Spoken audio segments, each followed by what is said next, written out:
MP Anwarul Azim হত্যার অভিযুক্ত কিলার গ্রুপের সদস্য সিয়ামকে আপাতত ফেরত পাচ্ছে না ঢাকার তদন্ত দল। নেপাল পুলিশ জানায় ঘটনাস্থল কলকাতায়, সিয়ামকে সেখানকার পুলিশের কাছে হস্তান্তর করা হবে। এদিকে ভোলার বোরহানউদ্দিনে থাকা সিয়ামের পরিবারের সদস্যরা জানান, নেপালে আটকের আগে তাদের সঙ্গে ফোনে একাধিকবার কথা হয়েছে। স্থানীয়রা বলছেন, সিয়ামের চলাফেরা বা কর্মকাণ্ড ছিল রহস্যজনক।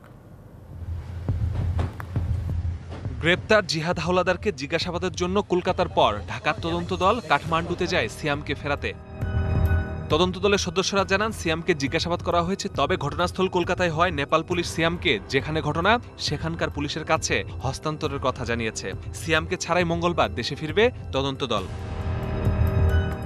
এমপি আনোয়ারুল আজিম আনারকে হত্যার পর থেকে আলোচনায় সিয়াম হোসেন। ভাড়াটিয়া কিলার হয়ে কাজ করে সে মরদেহ গুম করতে ছিল তার নানান তৎপরতা। তদন্ত ভিন্ন খাতে নিতে এমপি আনারের মোবাইল ফোন দিয়ে বিভিন্ন লোককে কল দিয়ে বিভ্রান্ত করার কাজটি ছিল সিয়ামের।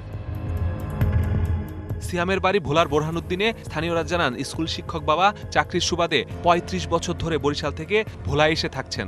খুব ভালো চাকরি করে, টাকা পয়সা বাড়িতে পাঠায় নেয়, আর্থিক অবস্থার পরিবর্তন ঘটছে, এইটাও শুনছি আর কি। কিন্তু কোথায় কি করে না করে এইটা জানা না। হত্যাকাণ্ডের সাথে সিয়াম জড়িত থাকলে সর্বোচ্চ শাস্তি চান পৌর মেয়র। আমাদের বোরহানউদ্দিনের লোক না, ছেলে তো আমি কোনো সময় দেখছি কিনা জানা নাই। যদি সে এটার সাথে জড়িত হয় তাহলে তার সর্বোচ্চ শাস্তি যাতে হয়। চাকরির কাজে নেপাল যাওয়ার কথা পরিবারকে জানায় সিয়াম। ২৬শে মে জানায় বিপদে থাকার কথা।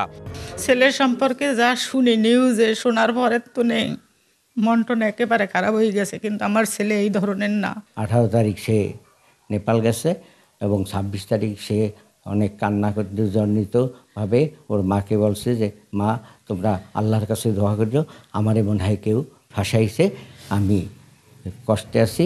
এদিকে এমপি হত্যায় জড়িত কিলার গ্রুপের আরেক সদস্য সেলেস্তি রহমান নিজের দোষ স্বীকার করে আদালতে ১৬৪ ধারায় জবানবন্দি দিয়েছেন।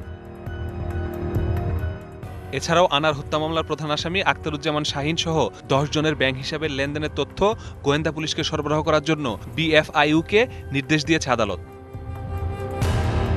Masudur Rahman, DBC news, Dhaka.